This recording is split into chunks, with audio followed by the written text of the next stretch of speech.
देख रहे हैं यहाँ पर एक शब्द लिखा हुआ है, भरोसे की डोर, है ना।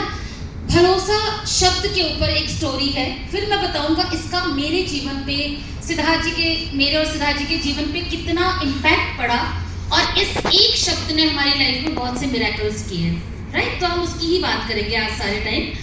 एक बारी एक माउंटेनियर होता है जो बर्फीले पहाड़ों पे माउंटेनिंग करते हैं। वो गया बर्फीले पहाड़ पे और काफ़ी ऊपर चढ़ने के बाद में एकदम से मौसम खराब हो गया और एकदम अंधेरा चारों तरफ हो गया, ना उसे अपना हाथ दिख रहा ना पैर दिख रहा। अब वो घबराने लग गया और सडनली उसका पैर स्लिप हुआ और एकदम से वो खाई की तरफ गिर गया। जब वो गिरा तो देखा होगा आपने माउंटेनियर्स के यहाँ पर बेल्ट लगी होती है रस्से वाली, तो वो एक जगह जाके एकदम होल्ड हो गया, मतलब जहाँ तक वो रस्सी थी वहाँ तक गिरा और उसके बाद वो होल्ड हो गया। अब ना तो ऊपर जा सकता ना नीचे गिर रहा था वो, सो एकदम से चिल्लाने लग गया, बचाओ बचाओ, help me somebody help me. बहुत देर तक चीखता रहा तो थोड़ी देर बाद एक धीमी सी आवाज आई कि cut the rope if you trust me, रस्सी काट दो अगर आप मुझ पे ट्रस्ट करते हैं तो उसने सोचा मेरे को हैलुसिनेशन हो रहा है, मतलब मे बी मेरे को ऐसे सुनाई दे रहा है। उसने बोला भाई काट दूं, पता चले खाई में और गिर जाऊं, चलो कम से कम लटका तो हूं, भी जिंदा हो तो मे बी हो सकता है। तो उसने ट्रस्ट नहीं किया और वो सारी रात उस रस्सी पे लटकता रहा। सुबह जब रेस्क्यू वाली टीम आई, जब कहीं से पता चला जी बहुत बर्फीला स्टॉर्म आया था और वहाँ पे वो व्यक्ति गया था, तो उन्होंने देखा कि भाई जाके देखते उसकी क्या कंडीशन है। देखा तो वो लटका हुआ उस ठंड के मारे जम गया और उसकी डेथ हो गई। तो जब देखा गया और पाया गया कि उसकी डेथ जब हुई वो कितना नीचे था, हार्डली 2.5 से 3 फुट वो सिर्फ लटक रहा था। यानी वो रस्सी काट देता तो वो बच सकता था आराम से, मतलब जान नहीं जाती उसकी।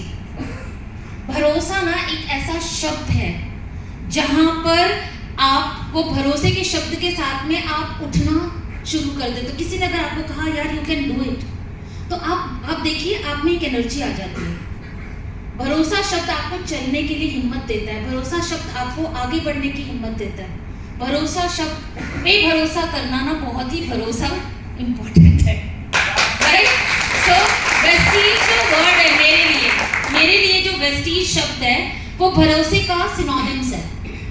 मैं ऐसा मानती हूँ, मैं और सिद्धार्थ जी बहुत स्ट्रांगली बिलीव करते हैं, और जितने भी यहाँ टॉप लीडरशिप हमारी बैठी हुई है, आई थिंक हम वेस्टीज पे सबसे पहले भरोसा करते हैं। इस वजह से आज मैं जहाँ हूँ क्योंकि आते ही मेरी जेब गर्म नहीं हुई थी कभी भी, आते ही मेरा चेक नहीं आया था, आते ही मेरा ये अचीवमेंट नहीं थी जितनी आप मेरे बारे में आज सुन रहे हैं। ये जर्नी रही है, पर भरोसा पहले दिन किया कि वेस्टीज के साथ हम काम करेंगे तो हमें ये हमारी लाइफ बहुत आगे जाएगी। सो भरोसा बहुत इम्पोर्टेंट है। और डाउट किस पे आता है? डाउट करिए आप, नापों को नाप तोल के करिए, पर भरोसा किस पे करना है? 2-3 चीजों पे। एक, वेस्टीज पे, डायरेक्ट सेलिंग इंडस्ट्री पे, इस पे कभी भी शक मत कीजिए क्योंकि इसने मल्टी मिलियनियर्स खड़े किए हैं। भरोसा कीजिए खुद पे, बहुत इंपॉर्टेंट है क्योंकि उसके बगैर तो सब कुछ, सारे पिलर्स होंगे, अगर खुद ही पे भरोसा ना रहा तो कुछ नहीं हो सकता। एंड भरोसा कीजिए सिस्टम पे। अगर सिस्टम ये कह रहा है कि इतने सारे लोगों को कार मिली है तो आपको क्यों नहीं मिलेगी, वो मुझे रीजन समझ में नहीं आता भरोसा ना करने का। यहाँ पे लोगों के इतने बड़े बड़े चेक आते हैं, आपके क्यों नहीं आएंगे, इस पे भरोसा ना करने की मुझे रीजन समझ में नहीं आता। ऑलरेडी प्रूव हो चुका है कि यहाँ पर काम करेंगे तो ये सब अचीवमेंट्स होंगी, ये प्रूव हो चुका है। तो प्रूफ के साथ में भरोसा ना करने का मुझे रीजन समझ में नहीं आता। तो सबसे मोस्ट इम्पॉर्टेंट ये जो शब्द है ना भरोसा, इस पे आपको बहुत ज़्यादा कन्विक्शन होना चाहिए। और भरोसा हमेशा मिरेकल कर जाता है। भगवान एक पत्थर में, किसी को उस पत्थर में मुक्ति मिल जाती है, समझ रहे हैं आप। किसी भी आइडल को लेते हैं, कृष्ण मान लीजिए या XYZ, हम यहाँ पर बात नहीं करते हैं, बट किसी को उस मूर्ति से मोक्ष मिल जाता है और कोई सारे टाइम उस मूर्ति में वो उतना कन्विक्शन, उतना विश्वास उसके अंदर डाल देता है कि उसके अंदर से जीवंत चीज निकल के आ जाती है, आप दर्शन तक कर लेते हो। और किसी के लिए वो सिर्फ एक पत्थर है जो हम लोग कई बार हम रोज पूजा करते हैं, पर उतना क्यों नहीं हो पाता कि किसी को वो चीज प्राप्त हो जाती है जो उसके लिए हम सारे जीवन भटक रहे होते हैं। वाई? एक शब्द, इतना भरोसा, इतना भरोसा, इतना भरोसा कि चमत्कार अपने आप हो जाए। सो आज मैं कोशिश ये करूंगी कि वेस्टीज के अंदर आप जब आए हैं, इस इंडस्ट्री में आप आए हैं, तो आपको वो भरोसा दिलवा दूं कि यहाँ पर अगर आप अपने साथ में लॉयल हैं, अपने एक्टिव अपलाइन के साथ काम करते हैं और वेस्टीज के सिस्टम पे भरोसा करते हैं और खुद पे भरोसा करते हैं, तो डेफिनेटली आपके साथ में वो चमत्कार होंगे जो हम लोग के साथ होंगे। तो थोड़ी सी शुरुआत करते हैं अपने बारे में। बहुत सारे लोगों को थोड़ी सी जर्नी अपनी बताऊंगी एंड देन उसके बाद में हम जो आपके लिए काम की चीज़ है उसको हम कि कैसे आपका बिजनेस ग्रो करे। जाहिर सी बात है सब लोग यहाँ पर कोई टिप्स विप्स, मुझे तो जनरली लोग कहते हैं मैडम कोई ऐसा टिप दे दो, ऐसा कोई जिससे कि बिजनेस में ना कुछ ऐसा हो जाए बस। तो वो भी कुछ लेकर आई हूँ क्योंकि उसके बगैर तो अगली बार बुलाओगे नहीं आप, है ना। मैं कुछ दे के तो गई नहीं, तो इस वजह से वो भी लेकर आई हूँ। पर थोड़ी सी जर्नी आपके साथ शेयर करती हूँ। जैसे सबको पता है मेरा नाम चंचल सिंह है और मेरे बेटर हाफ सिद्धार्थ सिंह, उनके लिए एक जोरदार तालियां, बिकॉज उसका भी कारण बताती हूँ, बिकॉज आज मेरा जो अपलाइन है ना वो सिद्धार्थ जी है समझो, क्योंकि मैंने तो इस बिजनेस में ना आने की कसम खा रखी थी। मेरे अपलाइन ने डंडा मार मार के मुझे इस बिजनेस में लाया। तो मेरे अपलाइन जो है वो, मेरे को अपलाइन के लिए हम हमेशा रिस्पेक्ट रखते हैं, तो इसलिए मैंने उनके लिए जोरदार तालियां बजवाई। आप लोग बजवाते हो ना अपने अपलाइन के लिए, बस इसलिए। कभी सोचे पति के लिए करवाया नहीं, he is my upline. Okay, so शादी से पहले मैं यूपी फैमिली को बिलोंग करती हूँ और हम लोग 3 बहन 1 भाई हैं। मेरे फादर साहब एक सिंपल फार्मर थे और खेती बाड़ी चल रहा था। उसके बाद 5वीं तक मैंने 5th तक के स्टैंडर्ड की पढ़ाई जो है वो गाँव के स्कूल में करी। और मोस्टली अगर मेरी एज तो नहीं बताऊंगी मैं, नेवर, तो बड़ी मेहनत करके छुपाया है तो एज नहीं बता रही। तो अब आखिरी में हो सकता है मेरा मूड बदल जाए तो मैं बता दूंगी। तो हम लोगों ने वहाँ से 5th तक पढ़ाई करी गांव के स्कूल में। और गांव के स्कूल में आपको पढ़ाई कैसी होती है वो पता है आपको। एंड 5th तक मुझे ABCD का अंदाज़ा नहीं था कि ABCD क्या होती है, क्योंकि 5वीं तक जब तक मैंने गांव में पढ़ाई करी उस तक मेरे फादर साहब वहीं थे। उनको सबने सोचा दिल्ली की तरफ रुख करते हैं, वहाँ पे कोई रिश्तेदार थे, उन्होंने बोला भाई खेती बाड़ी से बच्चे कैसे पढ़ पाएंगे, तो दिल्ली शहर में आ जाओ। मेरे फादर साहब प्रमोट होकर एक होटल में छोटी सी नौकरी लगी और वहाँ पे चले गए। हमारा पूरा परिवार चला गया। और 5th के बाद की जो मैंने पढ़ाई करी, यानी 6th स्टैंडर्ड से मैंने पढ़ाई करी स्कूल में, दिल्ली में आके। सरकारी स्कूलों में पढ़े थे, तब प्राइवेट का कोई चलन था नहीं इतना ज़्यादा। तो और ख़ासकर यूपी में लड़कियां वैसी साइड होती हैं, लड़कों के लिए थोड़ी इम्पोर्टेंस होती है यूपी में। तो हम लोग सरकारी स्कूल में एडमिशन ले लिया। अब जब स्कूल में गई ना तो डिफरेंस देखो कितना है, एक गाँव के कल्चर में और एक दिल्ली शहर में। मैं तो पहली बार गई दिल्ली शहर में, मुझे जो थोड़ी मेमोरी है मैं उस हिसाब से आपसे बात कर रही हूँ। तो वहाँ गई तो वहाँ पे ऐसा लगता था सब कुछ बड़ा ना एडवांस है। गांव में इतना एडवांस नहीं लगता, मतलब ठीक है 7 बजे तक अपना खाना वाना खाया, घर के काम वाम किए, पढ़ाई वढ़ाई करी और सो जाती थी, बस यही हमारा हिसाब किताब था। बट शहर में जब आई तो सब ऐसा लगता था मुझे चलना नहीं आता, मुझे बोलना नहीं आता, हर चीज़ में अपने आप को कम समझना। मतलब ऐसा मुझे फील होता था कि भाई यहाँ पर लोग मतलब इंग्लिश में भी यस ओके सॉरी ये सब, सरकारी में भी बहुत ज़्यादा इंग्लिश नहीं बोलते थे, मगर उतना भी मुझे नहीं आता था। तो मुझे लगता था यार ये सब कितने एडवांस हैं, कितने स्मार्ट हैं, मैं नहीं हूँ, मुझे कुछ नहीं आता यहाँ पर। और उसका एक इलाज मैंने सोचा कि चुप ही रहो, सबसे भला क्या है, चुप रहो, उसमें ना किसी को पता चले आप कितने स्मार्ट हो। तो वही मैंने अपना अपनाया। बट चुप रहने का एक जो साइड इफेक्ट होता है ना कि आप बहुत अंदर चले जाते हो, देन आप में कॉन्फिडेंस नहीं रहता। और वो चीज़ मेरे साथ हुई।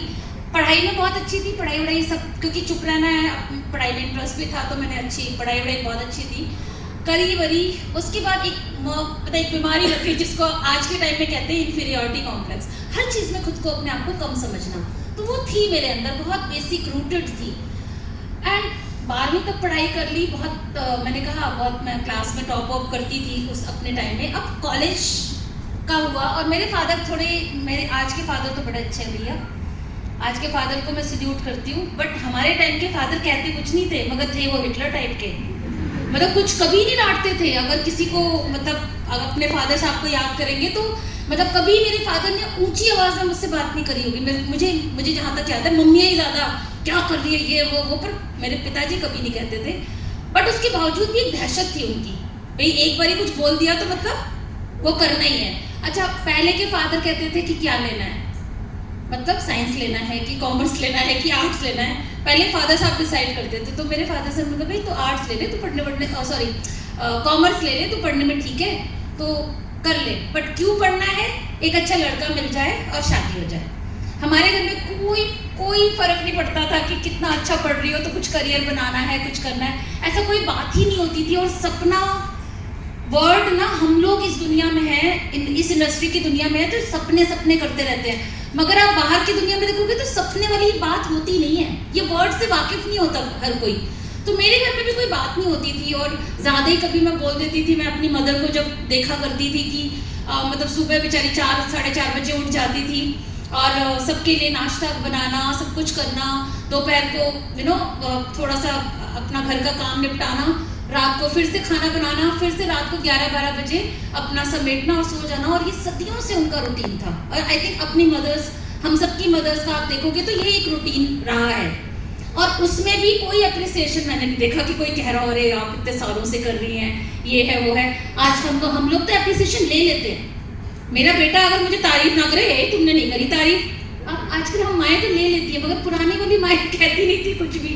और कभी कुछ गड़बड़ हो जाता था तो हम ऐसे बोलते, क्या है मम्मी आज कुछ स्पेशल नहीं बनाया आपने, वही रोज रोज बना देती हो, ऐसे भी। पर वो भी स्माइल करके मदर को मैं देखती थी, वो एकदम साइड हो जाती थी और अपनी ड्यूटी मतलब प्यार से बिल्कुल ड्यूटी करती थी।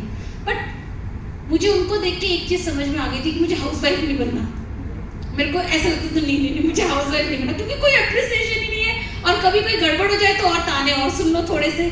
तो मुझे एक तो वो था कि मुझे कुछ तो करना है, पर क्या करना है पता नहीं। तो मैं मम्मी को बोलती थी मम्मी मैं कुछ तो करूँगी, कुछ तो मेरी मम्मी का एक डायलॉग था कि देख बेटा, इस घर में तो पता नहीं, इस घर में तो पापा नहीं करने देंगे, उस घर में जाएगी। अब उस घर का पहले ही तैयारी हो चुकी थी। आज के टाइम में हम चॉइस करते हैं, बेटा करना है तो करो, नहीं तो तुम्हारी मर्जी। बट उस घर जाएगी, अगर वो लोग कराएंगे तो कर लियो, बट बेटा यहाँ पर वही हमारे यहाँ तो तुझे पता है जितनी चादर है बेटा उतनी पाँव पसारो, बेटा वही कॉमन डायलॉग्स, ज़्यादा मत उड़ो, क्या है ना हमारे यहाँ ऐसा होता है वैसा होता है करके। तो ऑलमोस्ट आप समझिए कि एम्बिशन शब्द मेरी लाइफ में तो कभी था ही नहीं। फर्स्ट ईयर में मैं जब एडमिशन लिया, और बाई चांस मेरा कोएड एजुकेशन, मतलब मैं थ्रू आउट गर्ल्स स्कूल और गर्ल्स कॉलेज में ही जाना था, बट हो नहीं पाया गर्ल्स कॉलेज में। मेरे फादर साहब थे तो लड़कों से बात करना मतलब पता नहीं क्या ही हो जाएगा। तो हमारे घर में कल्चर था भाई 5 बजे तक घर में आ जाना, ये आजकल नाइट स्टे का कल्चर है जो है ना, सब रात को फ्रेंड के यहाँ रुक रहे हैं, हमारे टाइम में तो होता ही नहीं था, जो भी होगा। अब बता देती हूँ मेरी उम्र 50 है, हम तब कंपेयर कर पाएंगे, तो हमारे टाइम में ऐसा होता ही नहीं था। सो उस टाइम में क्या होता था कि मतलब ये सब कल्चर ही नहीं था, तो हम लोग अंदर रहते थे। अब मेरा एडमिशन हुआ वेंकटेश्वरा कॉलेज दिल्ली, अगर कोई जानता हो, बहुत अच्छा कॉलेज है, और वो था कोएड। अब जब मैं जानी शुरू हुई कॉलेज में, उस समय में मैं देखती थी लड़के आपस में बात करते थे, यार इसके बाद मैं ये करूँगी, उसके बाद हम ये बनेंगे, वहाँ मैंने अप्लाई किया, ये किया वो किया, बट मेरे पास कोई टॉपिक ही नहीं होता था बात करने का। रीज़न क्योंकि कभी बात ही घर में नहीं होती थी कि तुम्हें कुछ करना भी है। हमारे घर में था भाई अब 22-23 की हो रही है, 24 में शादी कर देंगे, शादी एक अच्छा लड़का ढूंढ रहे हैं, सब ढूंढाई शुरू हो जाती थी। तो मुझे लगता था मैं क्यों ही पढ़ रही हूँ। कई बार ऐसा लगता है ना, जब आप बहुत हार्ड वर्क कर रहे हो, बहुत अच्छे मार्क्स ला रहे हो, बट क्यों ही ला रहे हो, तो वो समझ नहीं आता था। बट ठीक है, सेकेंड ईयर में मैं हमेशा बोलती हूँ लाइफ में बहुत कभी छोटे छोटे इंसिडेंट ऐसे होते हैं जो आपकी लाइफ का डायरेक्शन चेंज कर देते हैं, और आप भी अगर पलट कर देखेंगे तो कई बार आपको अपनी लाइफ में कुछ ऐसी पॉइंट्स मिलेंगे जहाँ पर आपको लगेगा यार ये पॉइंट नहीं होता तो मैं शायद इस रास्ते मुड़ी ही नहीं होती। तो मेरे सेकेंड ईयर कॉलेज में मेरी जो फ्रेंड थी, वहाँ पे एक एनसीसी का कैंप लगा हुआ था, तो वो फर्स्ट ईयर से ही, तो वहाँ पर रिक्रूटमेंट होती थी। कितने लोग जानते हैं एनसीसी, है ना? तो मेरी कोई ऐसी पेट्रियोटिक फीलिंग नहीं थी, मगर फिर भी मेरी फ्रेंड ने बोला यार मैं फॉर्म भर रही हूँ तो तू भी भर ले। तो मैंने कहा यार भर के क्या करूँगी? तो कह रही अरे कुछ नहीं, घूमने को मिल जाएगा, साल में एक बार तो घूमने को ले जाते हैं ये लोग, कैंप लगता है। तो अब हमारे टाइम में घूमने का मतलब होता था नानी और दादी, हमारे टाइम में मेरे को अच्छे से याद है 12वीं तक की मैं एजुकेशन में बात कर रही हूँ, या तो दादी के घर जाते थे या तो नानी के घर जाते थे, बाकी तीसरा कोई हमारा होता ही नहीं था कुछ भी। तो बस इस लालच में मैंने फॉर्म भर दिया। भर भरा के फर्स्ट ईयर सैटरडे को हम लोगों की ड्रिल होती थी, ड्रिल समझते होंगे जितने भी लोग एनसीसी समझते हैं। सो मैं वहाँ ड्रिल में जाती थी। अब ड्रिल में इतनी मेहनत होती है, अब किसने किया है, पहली बात एनसीसी किसने किया है तो पता होगा कि ड्रिल में कितनी मेहनत लगती है, दोपहर धूप में खड़े होकर, और मतलब बहुत ज़्यादा मेहनत करवाते हैं। तो उसके बाद सेकेंड ईयर मेरे को लगा कि भाई इतनी मेहनत कर रहे हैं तो क्यों कर रहे हैं। फिर पता चला कि इससे बहुत अच्छा आप दिल्ली पुलिस में ले सकते हो, ये वो, उसके ना अपॉर्चुनिटीज़ पता चली कि एनसीसी में क्या क्या हो सकता है, आर्मी में जा सकते हो, ये वो। तो अब धीरे धीरे क्या होता है, जब इंसान कोई काम करने लग जाता है तो उसके अपॉर्चुनिटीज़, उसके अंदर की चीज़ें हमें नज़र आती है, तो हम फिर उस काम को सीरियस लेना शुरू कर देते हैं। थर्ड ईयर ड्रिल वगैरह किया, और थर्ड ईयर का कैंप था असम में, पहला कैंप, पहला मेरा, मुझे लगता है घर से मैं कभी कहीं बाहर गई हूँ तो मैं असम गई हूँ कैंप के लिए। अब आया पिताजी के ऊपर बात। अब हमने आज तक जो पिताजी कह रहे हैं 5 बजे तक घर में आना है, वो कैंप के लिए कैसे अलाउ करेंगे। तो मैंने पहले साल, मतलब हर साल ही जाता था, तो मैं सेकेंड ईयर में बोला भैया मेरे पापा तो नहीं अलाउ करेंगे, मैं नहीं जा सकती। तो चलो वो कंपल्सरी नहीं था, मगर सी सर्टिफिकेट लेने के लिए आपको एक कैंप कंपल्सरी होता है। तो अब क्योंकि इतनी मेहनत करी थी तो मुझे लगा सर्टिफिकेट तो लेने। अब सबको पता है सर्टिफिकेट इम्पॉर्टेंट है ना, जब हम मेहनत करते हैं। और सबको ये भी पता है कि जब हम कोई काम करते हैं तो लगता है एंड का रिजल्ट तो ले लें उसका। तो अब समझ में नहीं आ रहा था कैसे करें। फिर सोचा चलो एक बारी पापा से बात ही कर लेते हैं। अब मेरे पापा का पेट था, सुबह 8 बजे से 9 बजे तक उनका शेविंग वेविंग होता था और चाय पीते थे आराम से बैठकर एक जगह। तो मैंने सोचा अब डायरेक्टली मैं बोलूँ, पापा कहेंगे मुझसे पूछा तो तूने फॉर्म भरने से पहले, अब इसमें कुछ तो तिगड़म करना पड़ेगा। तो हमने भी जी, अब यंग एज में देखो सब करते हैं, आज के बच्चों को मैं ये एडवाइस नहीं दूंगी कोई अपने पेरेंट्स से झूठ बोले, पर मैंने बोला ठीक। तो मैं गई, मैंने कहा पापा ये मेरा फाइनल ईयर ग्रेजुएशन हो गया है और ग्रेजुएशन कंप्लीट करने के लिए ये फॉर्म पे साइन करना कंपलसरी है।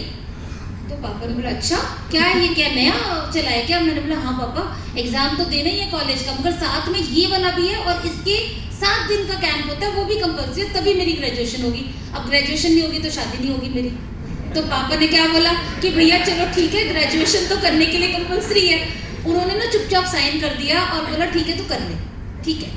अब मैं यहाँ वहाँ मतलब मैं इतनी खुश हो गई, पहले मुझे लगा कोई द्वंद्व युद्ध होगा कुछ, मतलब कोई बात पूछेंगे मैं बताऊंगी, फिर पूछेंगे मैं बताऊंगी, फिर मैं कन्विंस करूंगी, बट ऐसा कुछ हुआ नहीं। उन्होंने बोला ठीक है तेरे ग्रेजुएशन हो रहा है, ओके चल साइन कर देता हूँ।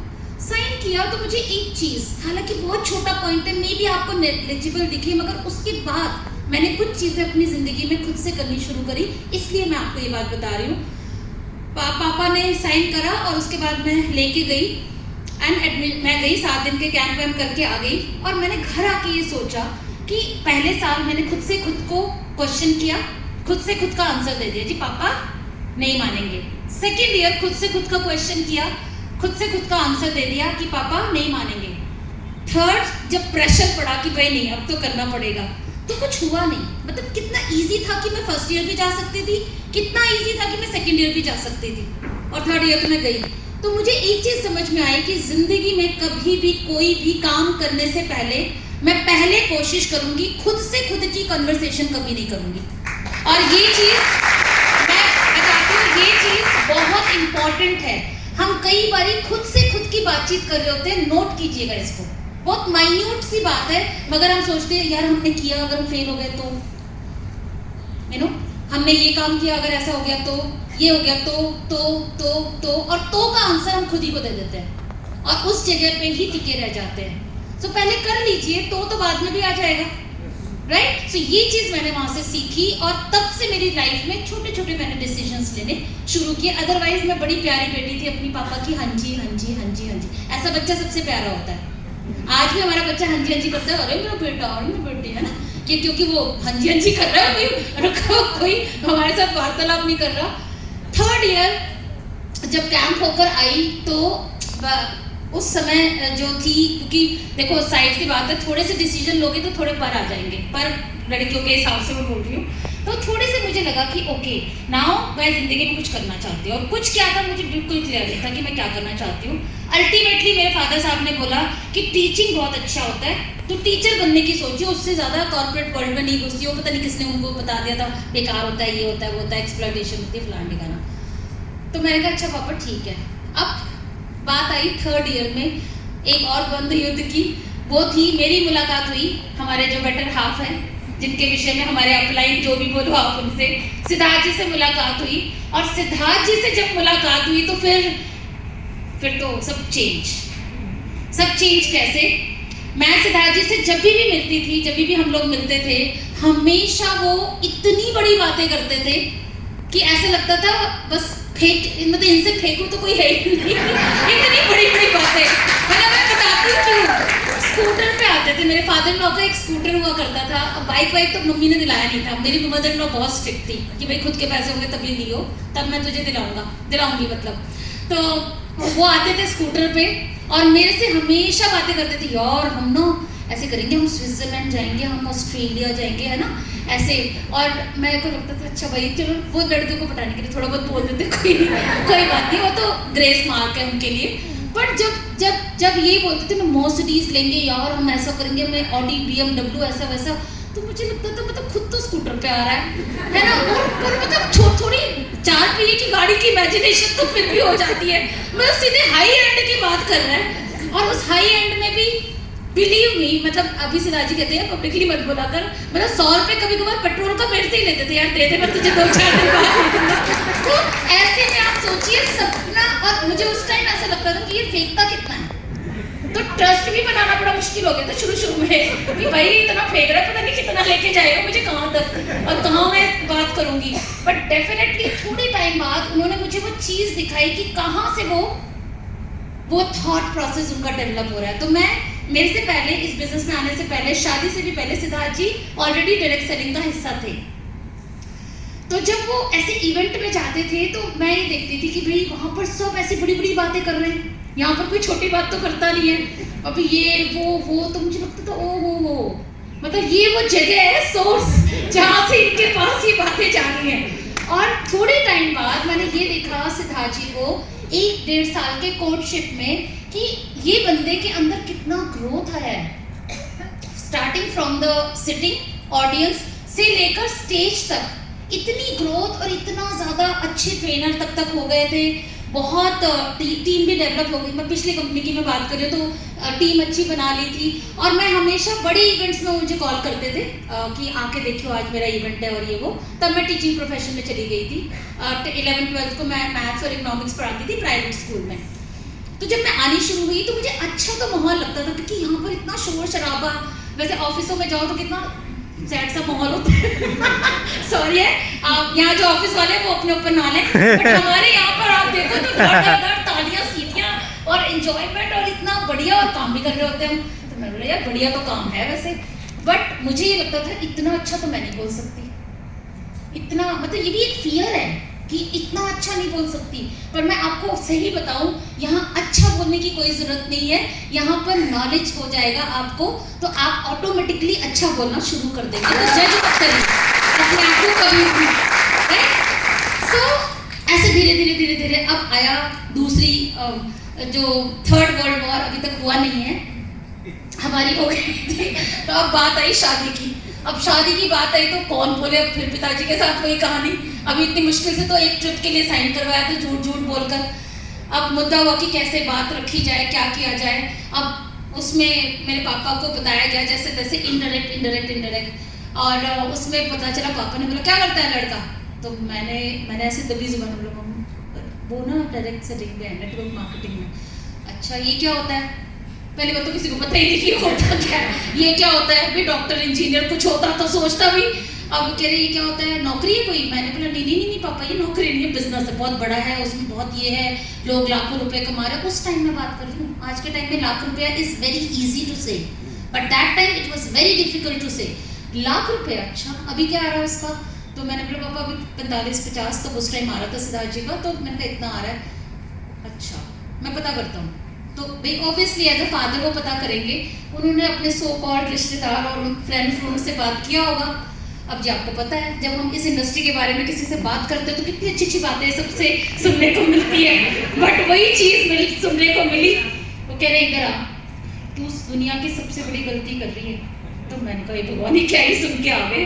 मैंने कहा क्या हुआ पापा, मतलब ऐसा क्या हो गया?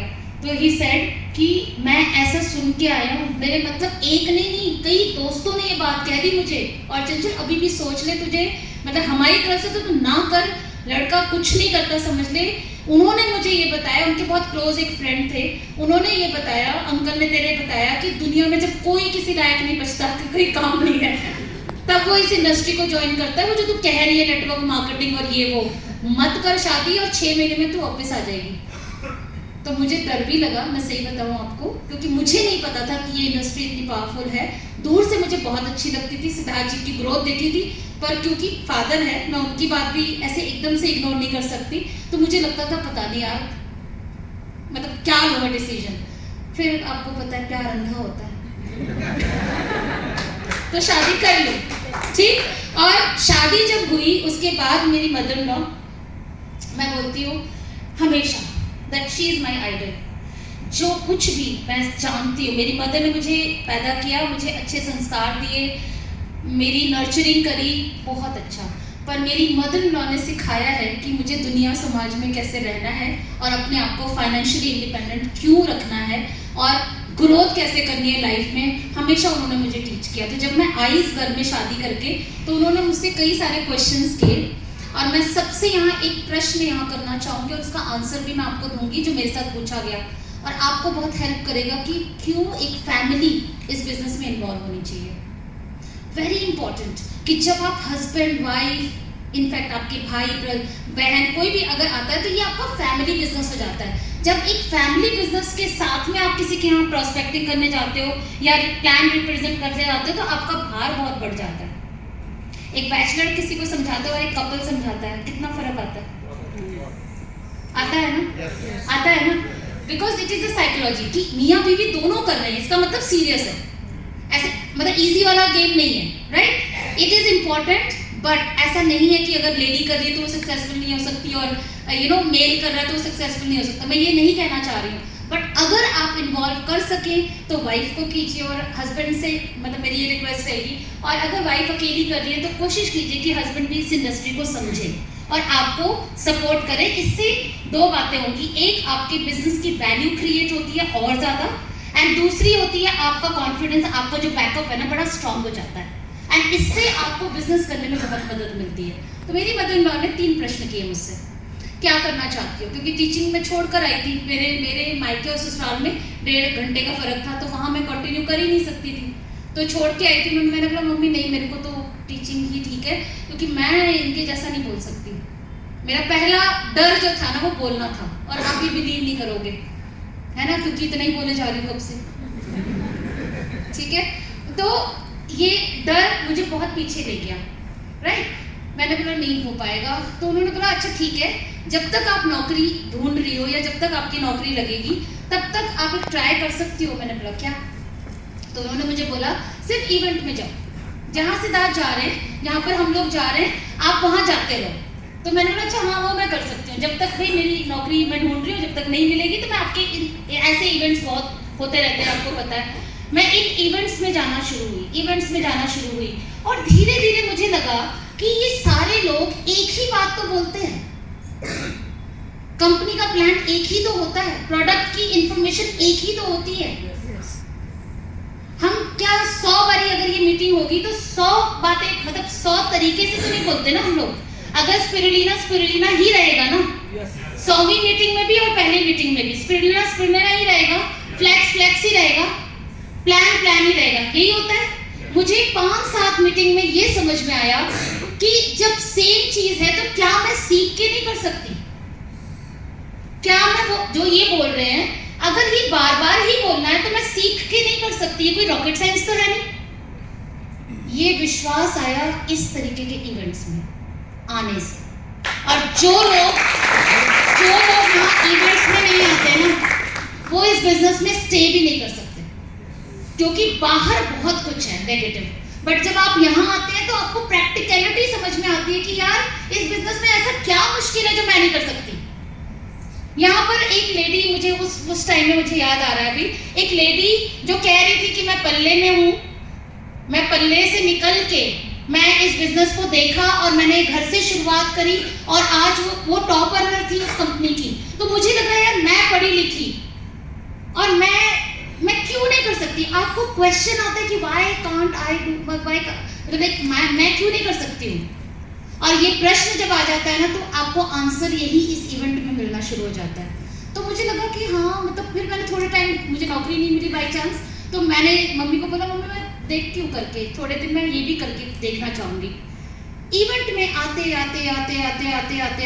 धीरे धीरे मैं पीछे से, शुरू में जब मैं और सिद्धार्थ जी एक साथ आते थे तो मैं पीछे बैठ जाती थी, सिद्धार्थ आगे आ जाते थे। रीज़न क्योंकि मुझे लगता था भैया किसी ने पकड़ के मुझसे कुछ पूछ लिया तो अब आता जाता तो है नहीं, और औरतों की बेइज्जती बहुत हो जाती है, जल्दी से दिल पे लग जाती है बात।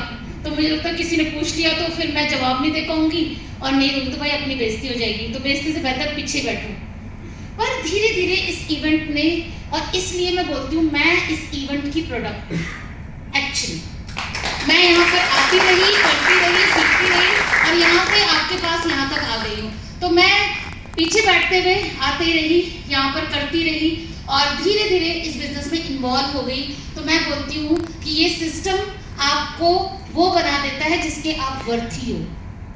यानी कि मुझे नहीं पता था कि मैं एक लीडर हूँ, मुझे नहीं पता था कि मैं इस बिजनेस को कर पाऊंगी, बट धीरे धीरे मैं इस सिस्टम का हिस्सा रही तो ऑटोमेटिकली सिस्टम ने वो मेरे अंदर डाल दिया कि मैं इस सिस्टम में टिकी और मैं काम कर पाई, राइट। तो आना इस इवेंट में बहुत बहुत इंपॉर्टेंट है। तो मेक श्योर आप अपनी जितना स्ट्रेंथ इसमें बढ़ा सकते हो, आपकी टीम उतनी ग्रो करेगी, बहुत ही इंपॉर्टेंट है। और किसी को नहीं समझ में आता है ना तो बोलो, ठोक ठोक के बोलो, उसको चलना पड़ेगा, कैसे करोगी नहीं तो, राइट। सो ये इंपॉर्टेंट है, राइट। सो चलते रहे जर्नी। अगर अपनी स्लाइड तो आगे करी नहीं हमने, रुको रुको रुको रुको, कुछ चैलेंजेस भी आएंगे भाई, जाहिर सी बात है।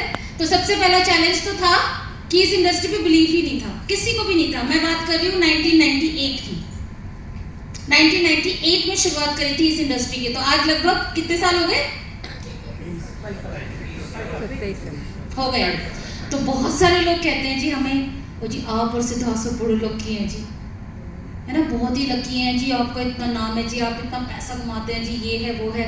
तो मैं बोलती हूँ जी ये देखो ऐसा है, 27 साल छोड़ो, मैं कहती हूँ 15 साल टिक के पैशनेटली। आज सिद्धार्थ जी भुवनेश्वर में और मैं यहाँ अहमदाबाद में हूँ, राइट। घर अभी भी छोड़ा हुआ है, अभी भी हम बिस्तरों पर लेटे नहीं हैं। तो अगर आप 15 साल भी इसी डेडिकेशन के साथ करते हो तो आप भी लकी हो जाते हो। लकी तो सब कुछ नहीं है, लकी शब्द है ही नहीं कुछ दुनिया में, राइट। सो इनिशियली चैलेंजेस बहुत थे। हमने एज हमारी होगी, सिद्धार्थ जी की 22 साल थी और मेरी, सिद्धार्थ जी 23 साल के थे, मेरी 22 में शादी हुई। तो हम दोनों की एज 22-23 साल की थी। उस समय जब हम किसी को कहने जाते थे आप इससे इतना पैसा कमा सकते हो, ऐसा हुआ है, कितने लोग हमें बड़ी अच्छे से सुनते होंगे, कितने लोग हैं, अरे ये लोग बच्चे आए हैं हमें समझाने के लिए, बहुत बढ़िया, आ जाओ बच्चों, आ जाओ, सुन लो। हम सुनते हैं, हम ज्वाइन कर लेते हैं। कितने लोगों को लगता है कि ये आसान था? पहली बात सुनवाना ही बहुत मुश्किल था, दूसरा ये इंडस्ट्री पता ही नहीं थी किसी को।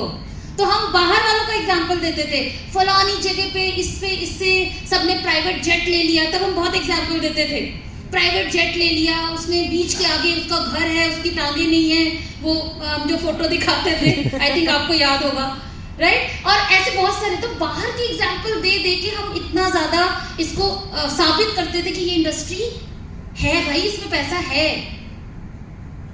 बहुत टफ था। आज के टाइम में टफ क्या है? कंपटीशन है, टफ नहीं है। आज इंडस्ट्री को लीगल मान्यता मिल चुकी है, सबको पता है, ठीक है।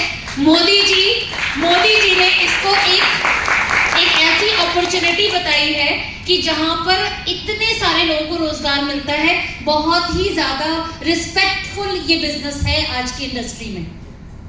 है क्या आज के टाइम में? कंपटीशन, बिकॉज जो इंडस्ट्री ग्रो करेगी उसकी कंपटीशन तो आएगा, जाहिर सी बात है, राइट। सो टफ तब था और टफ आज भी है और टफ कल भी रहेगा, कुछ नया चैलेंज आ जाएगा, राइट। तो ये इनिशियली हमारे चैलेंज थे, बट इस टफ के बाद भी आपके सामने खड़े हैं हम यहाँ पर और अच्छी जर्नी के साथ में खड़े हैं। ऑफिस के डिस्टेंस, आज तो हर 5-6 किलोमीटर के एरिया में आपको कोई ना कोई मिनी डीएलसीपी, कोई ना कोई प्रोडक्ट का मिल ही जाता है। हमारे टाइम में 30-40 किलोमीटर के रेंज में एक कोई प्रोडक्ट का आउटलेट होता था जिसको हम ब्रांच ऑफिस कहते थे।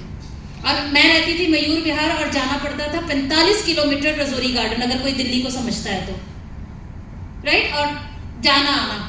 पर उस टाइम में एक चीज़ का बहुत विशेष ध्यान रखा जो मुझे लगता है आज भी रखना चाहिए, वो ये था, अगर कोई मुझसे 1000 रुपये का भी सामान लेता था, 500 रुपये का भी सामान लेता था, नेक्स्ट डे उसके घर में वो सामान पहुंच जाए, ये हमारा पहला खुद से कमिटमेंट होती थी। बसों में जाओ, अभी उस समय इतना पैसा भी नहीं कमाते थे, बहुत मिडिल क्लास फैमिली से आई हूँ मैं, तो उस टाइम में लगता था भाई बसों में जा रहे हैं, 30-40 किलोमीटर में 2-3 घंटे लगते थे जाने आने में, सामान अगले दिन हम उसको डिलीवर करते थे। ये जो ट्रस्ट, ये जो कमिटमेंट हमने बिल्डअप किया ना, इसने हमारे नेटवर्क को ग्रो करने में बहुत मदद करी थी। रीजन, क्योंकि तब हमारे पास चेक दिखाने के लिए नहीं होता था।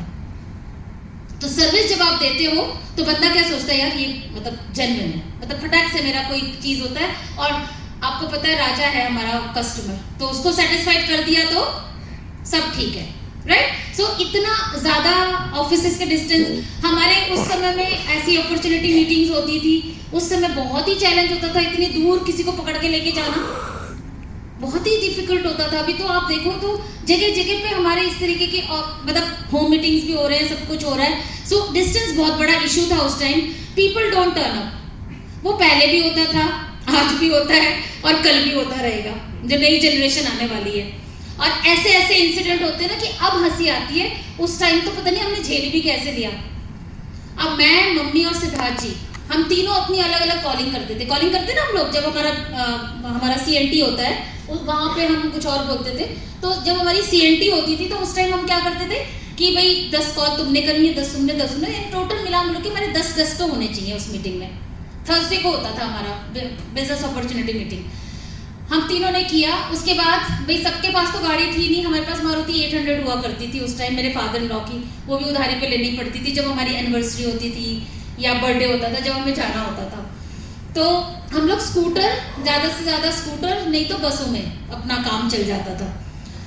हमने बुला के हम लोग चले गए मीटिंग में। मान लीजिए हमारा मीटिंग 11 बजे शुरू होता था, उस टाइम में जब हम जाते थे वहाँ पे हम लोग 11 से पहले पहुँच जाते थे, 10:30 बजे। 10:30 पहुँचे, पहुँचने के बाद में क्या करते हैं हम लोग, जैसे ही बिजनेस मीटिंग स्टार्ट होती है तो हम क्या करते हैं, अगर हमारा गेस्ट नहीं आया तो वहाँ से भी कॉलिंग है, हेलो कहाँ पहुँचे, है ना। तो हमारा जो गेस्ट था वो बस मैडम अब निकल पड़ा हूँ घर से, बस पहुँच ही जाऊँगा, आधे घंटे में बिल्कुल अंदर ही होऊंगा मैं।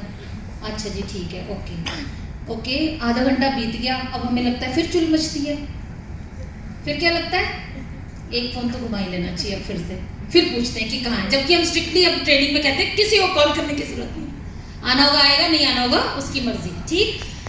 दोबारा कॉल, मैं बाहर जाके, मैं ज़्यादा करती थी, सिद्धार्थ जी तो भैया नहीं करते थे, पर मैं बड़ा करती थी, कहाँ पहुँचे, बस मैडम बस से उतरने ही वाला हूँ, बस मैंने कहा चलो कोई नहीं, आधे घंटे की मीटिंग अभी गई है, कोई नहीं, थोड़ा सा आधा घंटा और देख लेगा। रेस्पेक्ट बहुत इंपॉर्टेंट है हमारे लिए, राइट। अब वो आधे घंटे होते ही फिर बस से नहीं उतरा, मैंने कहा फिर कहाँ चला गया, फिर मैंने कहा आधे घंटे बाद फिर फोन, वो 45-50 मिनट की तो पूरी मीटिंग ही होती थी, वो 15-20 मिनट कर वो घंटा निकल गया। अरे मैं तीसरी बारी जब गुस्से में फोन करने जाओ तो फोन स्विच, क्या पूछूं कहाँ उतर रहा है, अब भी उतरा ही नहीं अभी तक। तो ऐसी चीजें इतनी, अच्छा उस टाइम सोचो कितना गुस्सा आता होगा, क्योंकि आपने उसकी कमिटमेंट पे आप वहां पहुंच गए 40 किलोमीटर जाकर, और पता चले जी वहां पे वो बंदा ही नहीं आया, तो कैसे लगेगा, हंसी नहीं आती, हंसी नहीं आती मुझे ये पता है, बहुत गुस्सा आता है। फिर तो बता तो देता, कम से कम नहीं आना तो नहीं आना भाई, कम से कम हम अपना कुछ और करेंगे, कुछ और देखेंगे। तो ये उस टाइम की भी कहानी थी, ये आज भी होती है। आपको क्या लगता है, आज बहुत बड़ा चेक है मेरा तो सबको ही आ जाता है, यस मैडम बिल्कुल मैं भागता हुआ आ रहा हूँ, आज भी नहीं है। आज भी कितने लोग बोलते हैं ये फेक चेक लेके घूम रहे हैं, जबकि हमने देखो जी सब कुछ कर लिया उसके बाद भी फेक चेक लेके घूम रहे हैं। अब वो कैसे दिखाए, अकाउंट फाड़ के देख भाई इसमें भी आ रहे हैं पैसे। तो हम ये जो सिचुएशनल चीजें हैं ना, ये इस इंडस्ट्री का हिस्सा है, राइट। सो पहले भी लोग नहीं आते थे, आज भी लोग नहीं आते हैं और कल भी लोग नहीं आएंगे। और लॉ ऑफ एवरेज काम करता है, 10 में से 5 नहीं आएंगे तो 5 आएंगे भी। हमारे जैसे लोग वेट कर रहे हैं भैया, कुछ 2 अपॉर्चुनिटी हम मेहनत करके यहाँ तक कमाना चाहते हैं, हमारे सपने बड़े बड़े हैं, राइट। सो ये तभी भी होता था। और सबसे बड़ी बात, रिजेक्शन पहले भी होता था, अभी भी होता है और आगे भी होता रहेगा, बहुत ही। और इसमें दिल के टुकड़े टुकड़े मत कर लेना आप लोग। हाँ, ये बहुत ही बड़ी बीमारी, मतलब मुझे तो ऐसा लगता है ये ऐसा क्यों हो जाता है कि जैसे ही किसी ने बोला नहीं हमें नहीं करना, उसी समय खुंदक आती है पूरी उस बंदे पे, पूरी की पूरी।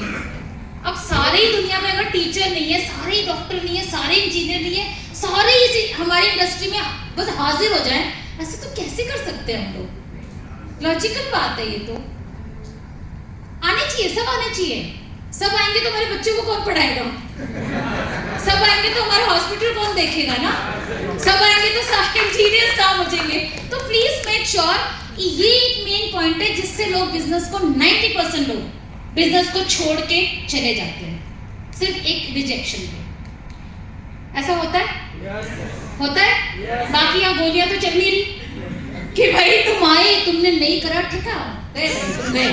ऐसा तो कुछ होता नहीं है यहाँ पर। सिर्फ रिजेक्शन और ना इतना बुरा लगता है सुनना कि वो चीज हमें पसंद नहीं आती भैया, और उसी में हम कहते हैं हटे हट, हमें नहीं करना ये बिजनेस। तो आपने अपनी खुशियों को, अपने सपनों को, आपने उसको हट किया, आपने उस व्यक्ति को हट नहीं किया। आपके सपनों को आपने बोला मेरे को तू नहीं चाहिए। सो मेक श्योर कि वो तभी भी होता था। रिजेक्शन तो ऐसे ऐसे आए कि ट्रेनिंग छूट जाएगी तो हम ट्रेनिंग पे ज़्यादा फोकस करेंगे, बट मेरा मुद्दा ये कि इतने सालों के रिजेक्शन को आपको बताने में बहुत टाइम लग जाए। तो रिजेक्शन से प्लीज़ घबराइएगा मत। रिजेक्शन आज भी है, कल भी, परसों भी, आने वाली जनरेशन को भी सिखाइए भाई, सुनने को मिलेगा, तैयार हो, कोई दिक्कत नहीं। तू नहीं तो कोई और, कोई और नहीं तो कोई और बैठा है, ये पता है मुझे। बस इतना बिलीव, इतना भरोसा, भरोसे की डोर याद रखना मेरा, कि इतना भरोसा रखो कि ओके। एक्सपेंसिव प्रोडक्ट्स, बहुत ये मुद्दा जो है ना, अब मुझे समझ में आया कि ये एक्सपेंसिव प्रोडक्ट कब लगता है। ये जानना चाहेंगे कब लगता है किसी को एक्सपेंसिव प्रोडक्ट? किसी को जवाब पता है इसका? जब जेब गरम नहीं होती। अब मान लीजिए मेरे जेब में भाई 5,000 मुझे मिलता है, भाई खर्च कर ले जैसे भी खर्च करना है, तो मुझे 100 रुपए की चीज ना महंगी नहीं लगेगी। अब 100 ही रुपए अगर जेब में है तो मुझे 10 रुपए की और 50 रुपए की चीज भी बहुत महंगी लगेगी, राइट? तो कोई अगर बंदा ये बोलता है तो क्या वो इनडायरेक्टली अपने मन में सोचिए कि भैया इसकी जेब गरम नहीं है, तो इसको हमें शांतिपूर्वक डील करना है। ऐसा नहीं तेरी जेब गरम नहीं है, कल्टी ठीक है, ऐसा नहीं, सिद्धार्थ जी ऐसा नहीं। सो एक्सपेंसिव प्रोडक्ट में हम बाद में ट्रेनिंग में इंक्लूड करेंगे इसे। सो एक्सपेंसिव प्रोडक्ट तब भी था, आज भी है और आगे भी रहेगा। मैं ये कहना चाह रही हूँ टोटलिटी में कि ये सब चैलेंज हमने भी देखे हैं, यहाँ तक पहुंच गए। तो अगर आप देख रहे हो पहुंच जाओगे, ये भरोसा दिलाना चाहती हूँ मैं, ये कर सकते हैं। People used to talk about us, बहुत, ये तो मैंने बहुत झेला है। क्योंकि होता क्या है ना, फीमेल ज्यादा झेलती है, आदमी का तो काम है काम करना, ये हमारी सोसाइटी में है। बट जब फीमेल जाती है काम करने तो वहां पर वो अपने बच्चों को, इन सबको सैक्रिफाइस करके जाती है जो उसकी ड्यूटी में शामिल है। तो जब मेरी बेटी हुई उससे पहले तो मैं बहुत लकी हूँ कि मेरे घर में ऑलरेडी माहौल था, तो मुझे बहुत चैलेंज शुरू में नहीं आए। बट जब मेरी बेटी हुई और बेटी को जब मैं 5-6 महीने की थी, जब मैं छोड़ के जाती थी, तब मेरे सो कॉल्ड जो सोसाइटी के फ्रेंड्स थे, यार मतलब तेरी बेटी ऐसे घर में यार छोड़ के जाती है, मतलब इतना गिल्ट फील करवा दे कि तुम अगले दिन तो उठ ही ना पाओ, इतना गिल्ट। और एक बार मेरी बेटी को थोड़ा झूले से चोट लग गई थी, मुझे उस दिन मैं बहुत रोई थी। तो मेरी बहुत क्लोज मेरी पड़ोसन ही है, मतलब अभी भी है वो मेरी फ्रेंड, वो मुझे हमेशा मतलब याद आती है उनकी बातें। वो कहती थी यार ऐसा पैसा क्या कमाना जब बच्चा बेचारा पार्क में गिर रहा है, उसकी माँ उसके साथ नहीं है। तो मैंने ना कभी जवाब नहीं दिया, मैं सच बताऊँ आपको। और अच्छा हुआ कि मैंने किसी से बहस नहीं करी, और बहस करनी भी नहीं चाहिए किसी से। वक्त हमेशा एक ऐसी पावरफुल चीज़ है जो किसी को भी जवाब दे देता है, आराम से दे देता है।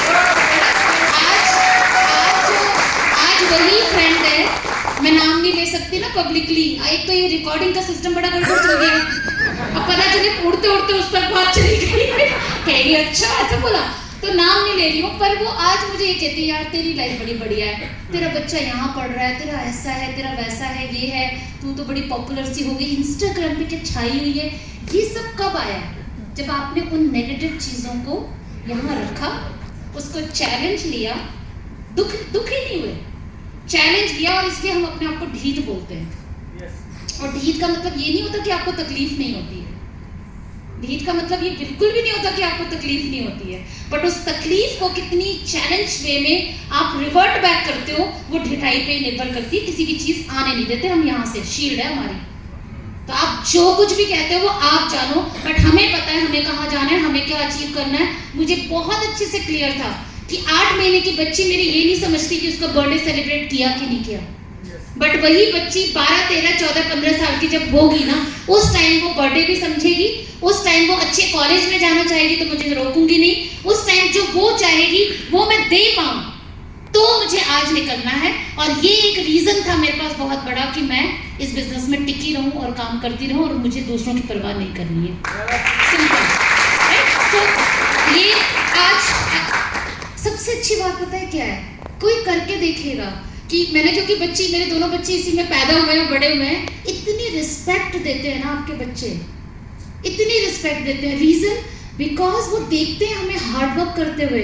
मैं मेरी बेटी को ऐसे सीट पे ले जाके क्रेयॉन पकड़ा देती थी, एक उसको ड्राइंग करने के लिए।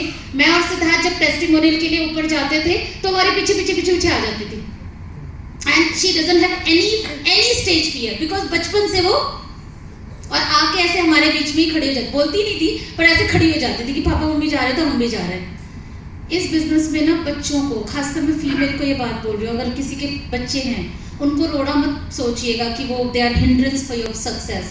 उनको लाइए यहाँ पर, इस सिस्टम का हिस्सा बनाइए, और आप देखिए उनकी कितनी ग्रोथ होती है। They know the power of subconscious mind. मेरे बच्चों को सिखाने की जरूरत नहीं है पावर ऑफ सबकॉन्शियस माइंड होता क्या है, माइंडसेट होता क्या है, विजन होता क्या है, हार्डवर्क होता क्या है, उन्होंने सब चीजें देखी हैं। So we don't need to teach them, जो कि लोग क्लासेस दिलवाते हैं।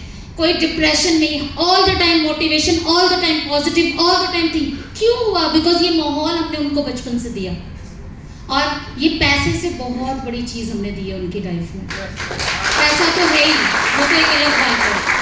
सो मेक श्योर कि आप अपने बच्चों को ऐसे इवेंट्स में जरूर लाएं, स्क्रैच से दिखाएं उनको कि कहाँ से कहाँ जा रहे हैं हम, right. So people used to talk about us that हम तो ढीठी हैं फिर, राइट। और हमेशा ये स्टेटमेंट याद रखना, बड़ा अच्छा लगता है ये स्टेटमेंट। क्या कहता है? अगर शहद की खोज में जाओगे तो कुछ मधुमक्खियां तो डंक मारेंगी। सो शहद चाहिए, शहद चाहिए। हाँ, थोड़ी ये सब क्या है ना, जो ये इवेंट होता है वो थोड़ी पट्टी वट्टी लगा देते तो ज्यादा गहरा डंक ना लगे, पर फिर भी लग जाता है, राइट। तो ये इवेंट, वर्कशॉप, ये वो जो हम करते रहते हैं, वो पट्टियां बांध रहे होते हैं शरीर पे आपके, यहाँ से लेकर यहाँ तक, ताकि बाहर वाले कुछ मारे तो प्रोटेक्टेड रहो आप। तो यहाँ आना मत छोड़ना, ये event is very important, right. चलिए अब बात आई जी, ये पहली जो सिद्धार्थ जी ने बोला था बड़ी सारी चीजें वो उनकी सच हुई, तो मैं इसलिए वो मेरे अपलाइन है उन्होंने जो कहा वो पूरा किया। तो मेरी शादी के बाद जो पहला ट्रिप था, आई थिंक ऑस्ट्रेलिया ही गई थी मैं, जो वो जब आते थे, जब कुछ भी नहीं था जेब में, तब बात किया करते थे, एंड तब मुझे बिलीव होना शुरू हुआ कि ड्रीम्स कम ट्रू। जब आप सपने देखोगे ही नहीं तो पूरा कहाँ से होगा। तो सपने देखने इज वेरी इंपॉर्टेंट। हुआ या नहीं हुआ मुझे नहीं पता, पर नहीं देखोगे तो कभी होगा नहीं, ये मैं गारंटी के साथ कह सकती हूँ। तो सपने बड़े देखो, अभी तो टैक्स लगानी है कुछ भी। कभी कल को मोदी जी कहें बड़े बड़े सपने देख के ही तो बड़े बड़े आगे निकल रहे हैं, पता चले उसके ऊपर भी कुछ लगा दिया, कोई एसटी वेस्टी आ गया तो पता नहीं। बट अभी तक तो आप बढ़िया तरीके से बड़े बड़े सपने देख सकते हो। सो ये सारी अचीवमेंट्स बहुत, अभी तो ऑडी मर्सिडीज बड़ी छोटी गाड़ियां लगने लग गई, मतलब हमारे लिए ऐसे लगता है ऑडी मर्सिडीज ऐसे ना कुछ बड़ी बात रह नहीं गई वेस्टीज के अंदर आकर, इतने लोगों ने ले ली। बट उस टाइम में स्कूटर से निकल के जब हम इस सेंटरों पे गए, हमारे लिए ये ना मर्सिडीज से कम नहीं थी। जो बरसातों में हमने जो धक्के खाए, बसों में जो धक्के खाए, उसके बाद जब 4 पहिए में बैठो तो पहली गाड़ी तो समझो पहली गाड़ी है, पहला प्यार, शालीमार, बार बार, क्या है वही वाला है ना। और साथ ही साथ में फिर हमने दूसरी कार भी वहाँ ले ली थी, स्कोडा पता नहीं अब है कि नहीं मुझे नहीं पता, बट तब my daughter used to be like 2 years और 2.5 years, तो हमने इस तरीके से कुछ अचीवमेंट्स वहाँ करी। टिल 2004 तक सब बढ़िया चल रहा था जी, बड़ा फेरी टेल थिएटर जैसा, बिल्कुल बढ़िया। ट्रिप जाते थे, खूब एंजॉय कर रहे थे, सब कुछ बहुत बढ़िया। पर लाइफ में सब कुछ बहुत बढ़िया हमेशा नहीं चलता है ना। तो इसके लिए भी मेंटली तैयार रहिए कि कभी भी कुछ भी ऊपर नीचे हो रहा है ना। अभी कुछ लोगों के बिजनेस नीचे होंगे, कुछ लोगों के ऊपर होंगे, कुछ लोगों के स्टेबल होंगे, तो लाइफ में कभी भी ऐसा वाला तो ग्राफ किसी का भी नहीं रहा। तो हमारा और आपका क्या, हमारा और आपकी क्या बात है ना। तो हमेशा जब ऐसी सिचुएशन आती है तो मैं और सिद्धार्थ जी बोलते हैं व्हाट नेक्स्ट। पीछे पे कोई डिस्कशन नहीं, व्हाट नेक्स्ट, आगे क्या कर सकते हैं, क्या चीज़ों पे इम्प्रूव कर सकते हैं, कैसे हम आगे क्या स्ट्रेटेजी बनाएं कि हम इस सिचुएशन से बाहर निकल जाएं। This is called what next. This is one word, one line, one should always remember who is ambitious, who want to be successful in life. What next कर सकते हैं। yes. जो भी सिचुएशन है, मुझे नहीं पता ना, मुझे जानना, but what next is very important, right. So हम उसकी बात करेंगे। 2004 तक उस कंपनी में सब ठीक था, पर कुछ चेंजेस की वजह से कुछ चीज़ें हमारे गड़बड़ चड़बड़ हो गई वहाँ पर। कुछ कंपनी के स्ट्रैटेजी चेंज हो गई, इस तरीके के इवेंट होते थे वो बंद हो गए, प्रोडक्ट से थोड़े बंद हो गए, कुछ प्रोडक्ट की क्वालिटी डाउन कर दी। तो कुछ करते कराते बिजनेस बहुत ड्रास्टिकली नीचे आया और समझ नहीं आ रहा था कि इसको ऊपर कैसे लेके जाएं। और सिचुएशन ये आ गई थी कि मतलब मैं अगर बात करूँ तो ऑलमोस्ट कर्जों में 30-31 लाख का कर्जा हो गया था। मेरे ख्याल से सारे क्रेडिट कार्ड हमने यूज़ कर लिए थे। तो जुगाड़ करते कराते आप ये सोचिए, अगर खर्चा 1.5 लाख का है और आ रहा है 25-30 हज़ार रुपये, तो कितने दिन आप सर्वाइव करेंगे, है ना। बस ये सिचुएशन है, समझिए ये सिचुएशन। 1.5 साल तक हम लोगों ने काफ़ी शिद्दत से काम करने की कोशिश करी, पर हुआ नहीं। बट मैं एक बात और मैंने अपनी लाइफ से सीखी है कि अगर आप बहुत हार्ड वर्किंग है, बहुत ईमानदारी से काम कर रहे हैं, तो कोई ना कोई ऐसी पावर ज़रूर है जो उसका रिजल्ट आपको देती है। तो हमें नहीं पता कि वैसे हमारी ज़िंदगी में आएगा, बट समझ नहीं आ रहा था क्या करें। पर हार्ड वर्क हमेशा किया, ईमानदारी से हमेशा काम किया, बट कुछ नहीं समझ में आ रहा था। और धीरे धीरे क्या हुआ, मेरी बेटी का फीस जाना बंद हो गया। क्वार्टरली फीस जाती है हमारे वहाँ पे, वो फीस नहीं जा पा रही थी। तो स्कूल से कॉल आ गई कि भाई बच्चे की फीस नहीं आ रही है।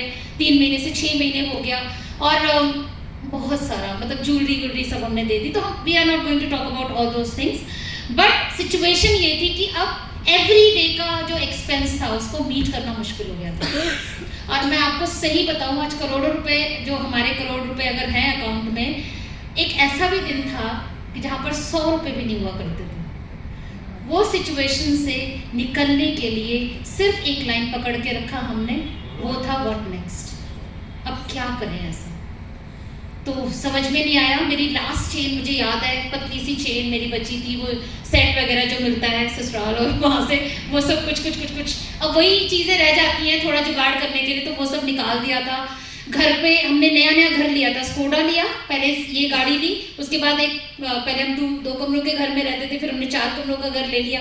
ऑब्वियसली हम लोग इतने एम्बिशियस हो जाते हैं इस इंडस्ट्री में आकर, सपने इतने बड़े बड़े देखते हैं कि हम डरते नहीं हैं। सब ठीक होगा, सब बढ़िया होगा, हम करेंगे, राइट। तो हम अपने आप को स्ट्रेच करते हैं जितना हो, और वही एक रीजन है जिंदगी में बहुत कामयाब जाने के लिए।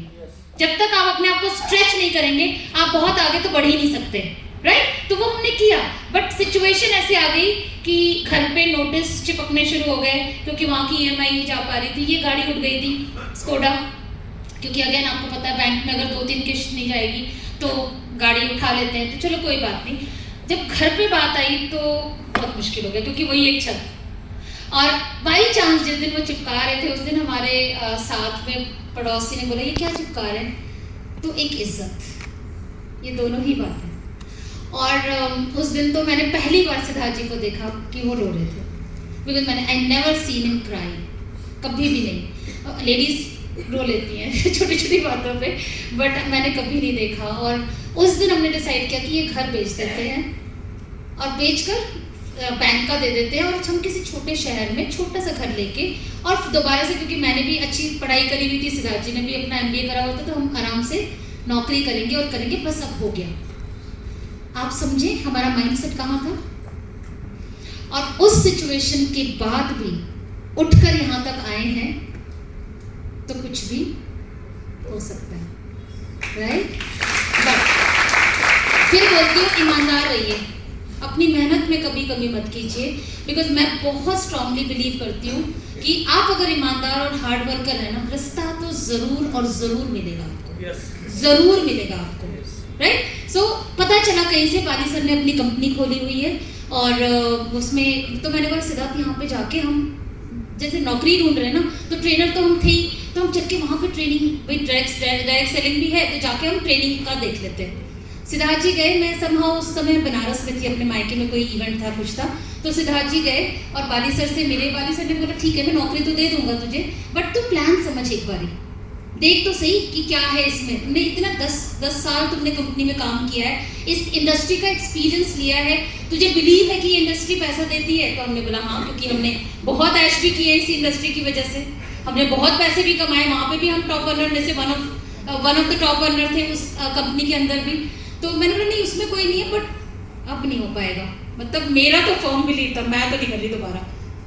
फिर सिद्धार्थ जी को समझाया, फिर उन्होंने बोला एक बार तू रीस्टार्ट कर, ये वो, और बाली सर की बातों में कुछ तो होता है, कोई तो बात है कि इतना भरोसा, फिर आ गई हमारे भरोसे की डोर, ठीक है? तो इतना भरोसा दे देते हैं कि कर सकते हैं। और उन्होंने एक लाइन बोली सिद्धार्थ जी के लिए कि देख शेर को ना पिंजरे में बंद करके नहीं रखना चाहता, तो तू कर, इसको स्टार्ट कर, दोबारा से कर, और अब वो 10 साल का जो अनुभव है ना तेरे बहुत काम आएगा।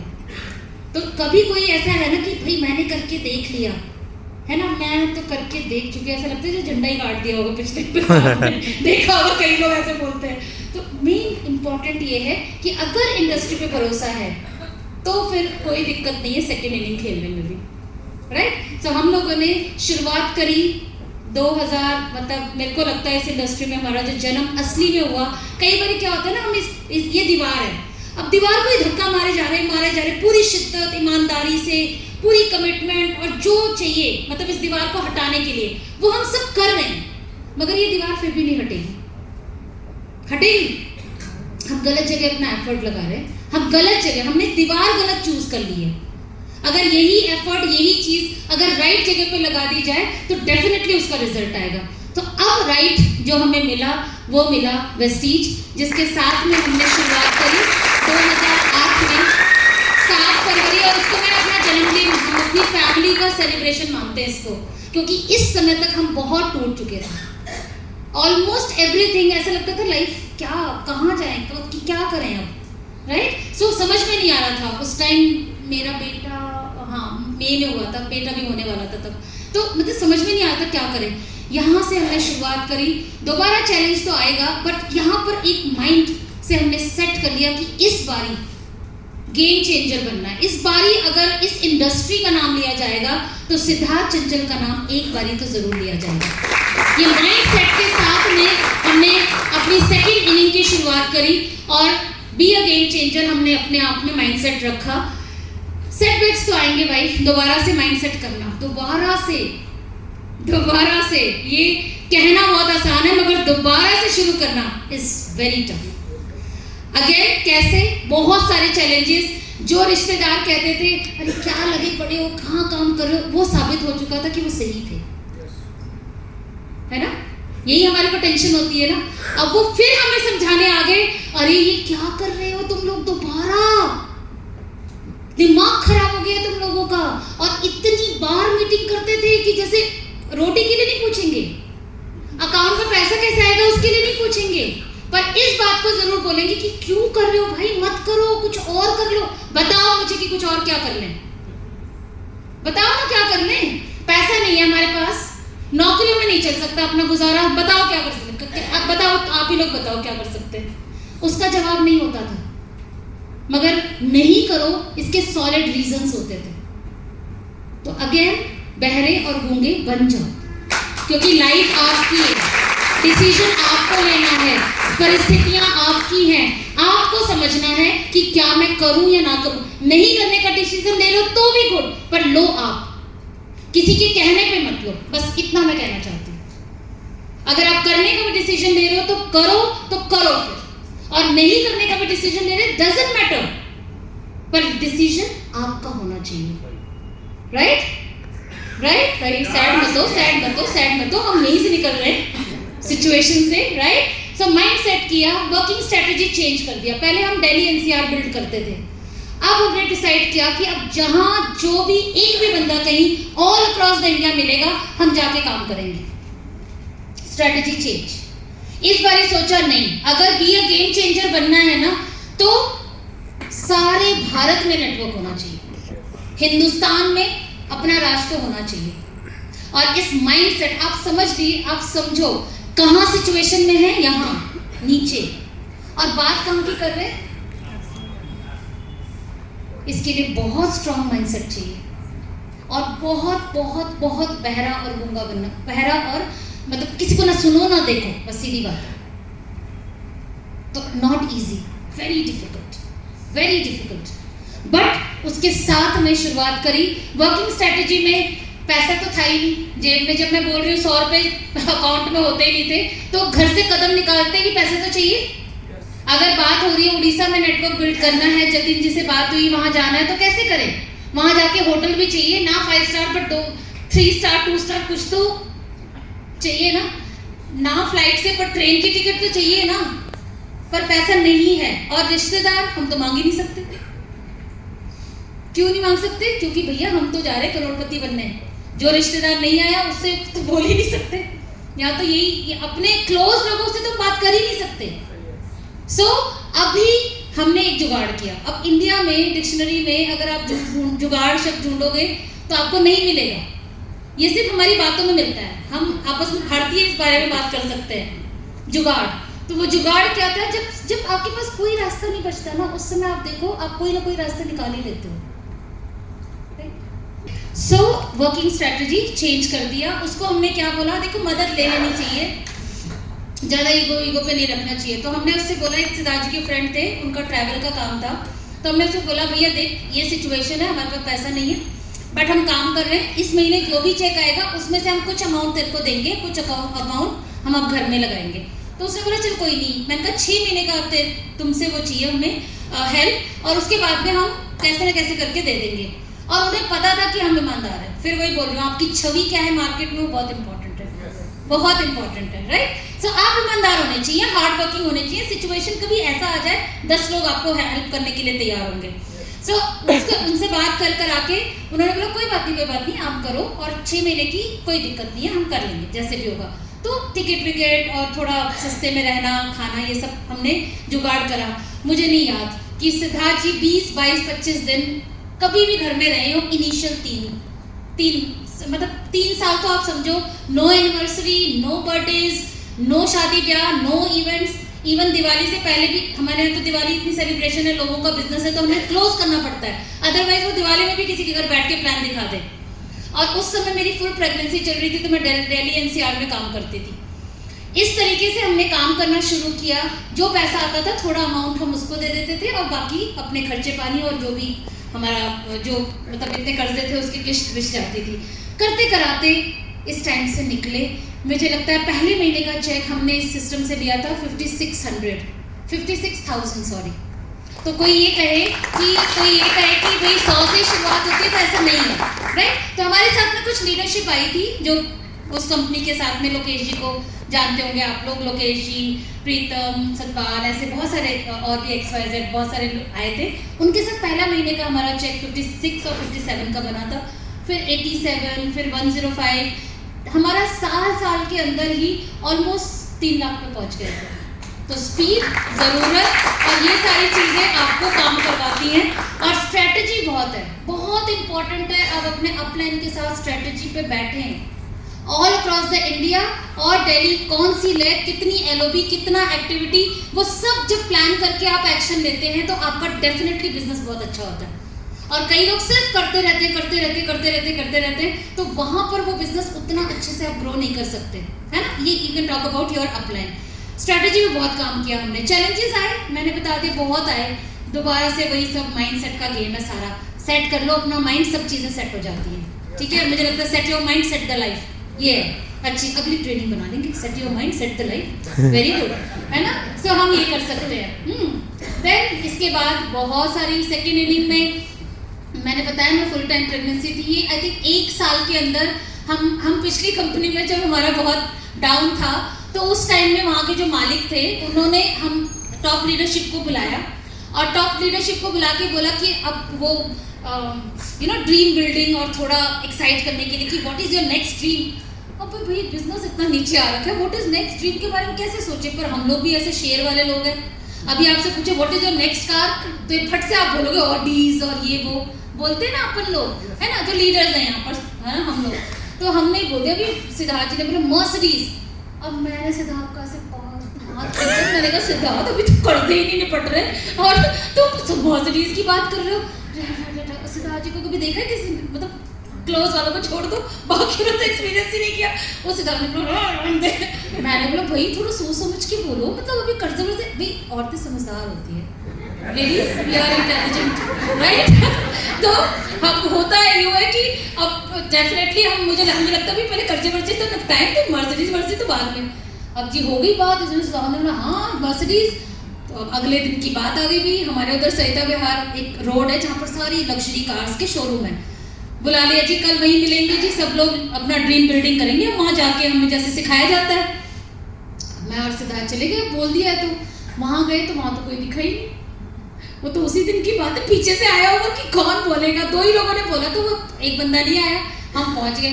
अब जब हम पहुँचे तो वो मर्सिडीज के शोरूम पे पहुँचे, तो वो बोले आइए।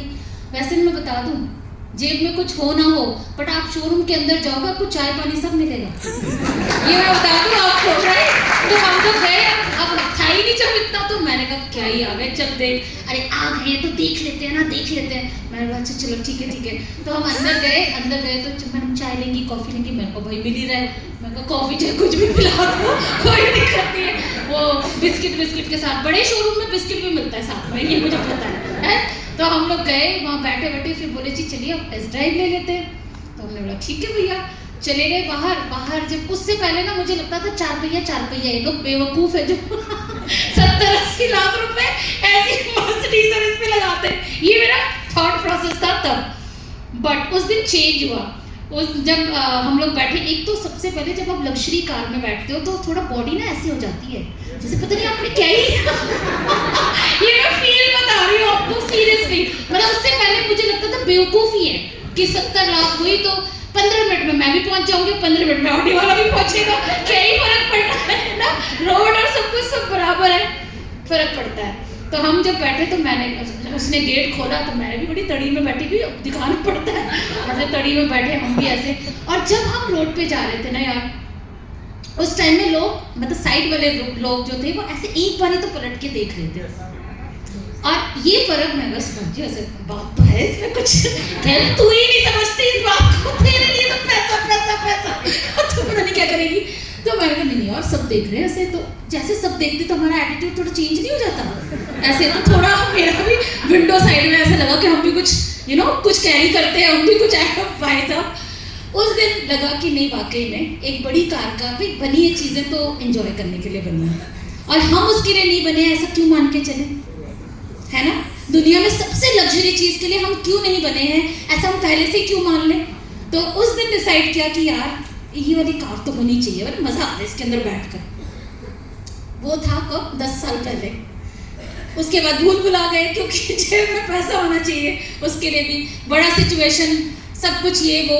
पर साल के अंदर, 1 साल के अंदर ये कार हमारे घर पे थी, और इसकी भी बड़ी लंबी स्टोरी है बट कट शॉर्ट में कर देती हूँ।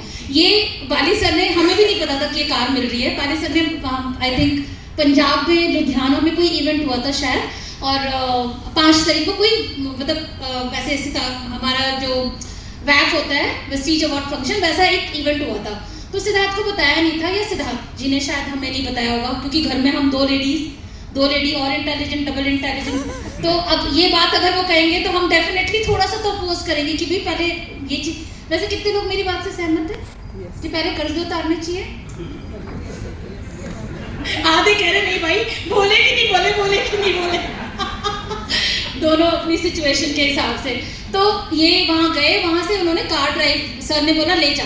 अब ऑटोमेटिक कार हमने चलाई, सिद्धार्थ जी ने तो कभी चलाई नहीं थी। हम लोग वही 1 पे, 2 पे, 3 पे, 4 पे, अब 4 वाली तो हमने चलाई थी, गियर वाली बिना गियर के हमने चलाई नहीं थी। और जो स्कोडा भी ली थी वो मैनुअली थी, मतलब हमने ऑटोमेटिक उसमें नहीं लिया था। वो चला के आए और उन्होंने एक्सप्रेस वे, हमारे यहाँ एक्सप्रेस वे है, तो जब वो वहाँ पहुँचने वाले थे तो मैंने बोला कहाँ पहुँचे, रात का 11-12 बज रहा होगा, बस 15-20 मिनट में पहुँच जाऊँगा। मैंने बोला बढ़िया। तभी तक भी नहीं बताया कि भाई साहब गाड़ी आ गई है हाथ में, क्योंकि खुशी तो कम, डायलॉग ज़्यादा मिलेंगे बेचारे को, तो उन्होंने बताया ही नहीं कुछ भी। अब आ रहे थे। अब 11, 11:30, 12, फिर मैंने फ़ोन किया, लेडीज़ कह रहे थे कहाँ पहुँचे। हम सब लेडीज़ करती हैं, ये हमारी केयर है। वैसे मेल को बता दूं जो परेशान होते हैं, ये हमारी केयर है। तो मैंने कहा कहाँ पहुँचे? हाँ पहुँच रहा हूँ, बस 10-15 मिनट और। तो मैंने कहा अच्छा ठीक है भाई। 10-15 मिनट बाद फ़ोन स्विच ऑफ। अब कितना भी बंदा पॉजिटिव होगा ना, वो थोड़ा सा तो नेगेटिव हो जाएगा, है ना। तो अब आधा घंटा हो गया, 45 मिनट हो गए, घंटा हो गया। और मैं और मम्मी बहुत परेशान हो गए कि भाई बोला 15 मिनट और 15 मिनट में आया नहीं। 15 मिनट का चलो 20-25 मिनट और वेट, 1 घंटा हो गया और फ़ोन स्विच ऑफ। ऐसा कैसे पॉसिबल? तकरीबन 1:45 बज रहा होगा रात को। हमने एयरटेल में घुमा दिया। पहले लोकेशन ट्रेस हो जाती थी, अब तो खैर सिक्योरिटी रीजन इतने हो गए कि नहीं ट्रेस करने देते। फिर हमें पता चला जी लोकेशन जो है ना आपकी सोसाइटी में है, गाड़ी मतलब बंदे की जिसके पास मोबाइल है। मैंने कहा सोसाइटी में तो है ही नहीं, बंदा ही नहीं है। अब बहुत परेशान। फिर मैं और मम्मी बाहर गए। आप सिचुएशन देखो, अभी आपको हंसी आएगी, मगर उस समय बहुत भीषण गुस्सा आता है, मैं बता दूँ, है ना, कि भाई बंद करके ही बैठ गए, बिल्कुल परवाह नहीं है, फलान ठिकाना, जो हमारे पेट डायलॉग्स होते हैं लेडीज़ के, है ना। तो वो सब कर आके अब हम बाहर गए, तो बाहर ये मर्सिडीज खड़ी थी। अब मर्सिडीज हमारी थॉट में कैसे आ सकता है ना, सीधी बात है। अब हम इधर देख रहे हैं कि गेट ही पे देख रहे हैं कि कोई एंट्री होगी, कोई मतलब आएंगे किसी कार से आएंगे, आए ही नहीं बड़ी देर तक। और हम क्योंकि हमारा घर बिल्कुल, अगर ग्रेटर नोएडा आप गए हो चिराग जी कभी, तो सामने जो हमारे गार्डन्स है, तो उधर की साइड में पार्किंग लगा रखी थी इन्होंने। अब मैं उसके ऊपर करके, और मैं तो इतनी परेशान, पसीने छूट रहे, पता नहीं क्या हो गया, क्या नेगेटिव हो गया, वहाँ खड़ी थी। तो मैंने ऐसे देखा, मैंने कहा ये तो सिद्धार्थ है। और सिद्धार्थ सो रहा, मतलब लगा के एकदम सो ही गए होंगे, है ना। तो वो सोए। मैंने कहा अरे मैं तो धाड़ दरवाजा पीटा। मैं बोला उठो। फिर ऐसे उठे, फिर अब उठे तो उठे ठीक है, गाड़ी खोली, अब चाबी खींच रहे। अब चाबी नहीं दे रही मर्सिडीज। चाबी कैसे आती है उस दिन पता चला, जब हम गाड़ी को पी पे डालते हैं तब चाबी निकलती है। अब खींच रहे, मैंने कहा तुम हटो, मैं निकालती हूँ। अब वो मैं निकाल रही, वो निकाल। अब उन्हें पता ही नहीं, सर ने तो स्टार्ट करके दे दी, वो स्टार्ट में आ गई। बट पार्किंग का तो वो हिला उलू के जैसे तैसे पी पे पहुंची होगी, हिला उलू के, तब गाड़ी आई। मतलब आई मर्सिडीज। 10 साल पुराना सपना 1 साल में पूरा हुआ। तो सपने को हमेशा पकड़ के रखो, क्योंकि कभी भी पूरा हो सकता है ना। तो बड़ी छोटी बातें पर आपको बहुत मोटिवेट करती हैं ये। देन उसके बाद भगवान की कृपा रही, सिस्टम का बहुत मतलब एहसान मंद हूँ इस डायरेक्ट सेलिंग इंडस्ट्री का। तो एक नहीं, बहुत सारी गाड़ियाँ हैं और चेंज करते रहते हैं। बहुत पुरानी पिक्चर्स हैं तो चेंज करते रहते हैं। बहुत सारे ट्रिप्स, बहुत सारे अवार्ड्स एंड रिकग्निशन, बहुत सारी मैगजीन्स में इंटरव्यू, टीवी चैनल्स पे इंटरव्यू, ये सब सिर्फ इसलिए पॉसिबल है कि मैं इस इंडस्ट्री का हिस्सा हूँ। अदरवाइज कौन चंचल एक मिडिल क्लास की लड़की जो शायद नौकरी कर रही होती, अपना जीवन यापन कर रही होती, और आप लोग कौन है जो मुझे सुन रहे होते हैं, राइट। सो इस इंडस्ट्री की बहुत बड़ी पावर है कि आप पैसा ही मत लीजिए इस इंडस्ट्री से, बट ये वो इंडस्ट्री जो बहुत कुछ आपको देती है, बहुत कुछ देती है। उसको हम काउंट करना भूल जाते हैं और सिर्फ चेक पे फोकस करते हैं कि हमारे को चेक ही नहीं मिल रहा, है ना। हम लोग जनरली इसी पे आते हैं। तो हम लोग, मेरे ख्याल से 2 साल से ऊपर के बाद मेरे बच्चे एवरी ईयर ट्रिप पे जाते हैं। So this is all possible. मतलब इसमें मजा नहीं आ रहा होगा आपको, बट फिर भी this is just to give you भरोसा। ये मेरे तो नहीं है भाई, तुम्हारे अकाउंट में जा रहे। सो जहाँ 100 रुपया नहीं होता था, वहाँ पे 1 करोड़ रुपए अकाउंट में है। तो all just because of direct selling industry, और उसमें सबसे बेहतर कंपनी वेस्टीज के साथ में जुड़ी है। So life journey goes on and सबसे इम्पॉर्टेंट चीज़ जो बहुत अच्छी है कि हमने एक एकेडमी खोली है। मेरा बेटा प्रोफेशनल क्रिकेट प्लेयर है और इंडिया में जब आएगा तो शायद आप लोग प्लीज़ आशीर्वाद देना कि वो इंडिया में आए और खेले, तब आप नाम भी जान जाएंगे। तो उसके लिए एक एकेडमी खोली है, बट सिर्फ प्रैक्टिस वो करता है, बाकी हमने चैरिटेबल ट्रस्ट, कई गांव के बच्चे इतने वंडरफुल हैं, और Siddharth ji is very passionate about cricket. तो अगर ये वेस्टीज नहीं होता, पैसा नहीं होता, तो कहाँ ये सब कर पाते हम? पैसा चाहिए ना हर चीज़ के लिए, चैरिटी के लिए भी पैसा चाहिए। सो अर्न, ये इंडस्ट्री जहाँ से आप यहीं से उठकर यहाँ तक आए हैं, सो आपके पास वो है सब कुछ जो मेरे पास है और जिसको मैंने यूज़ किया, सिर्फ आपको यूज़ करना है इसको कि कैसे। बहुत मैगजीन्स मैंने बताया, और एक लाइफ टाइम अचीवमेंट अवार्ड अभी जस्ट मिला, और टचवुड ये मेरे पेरेंट्स को बहुत प्राउड फील कराती है मेरे ऊपर, मेरी टीम को, सो कॉल्ड जो रिश्तेदार थे वो क्या बात है।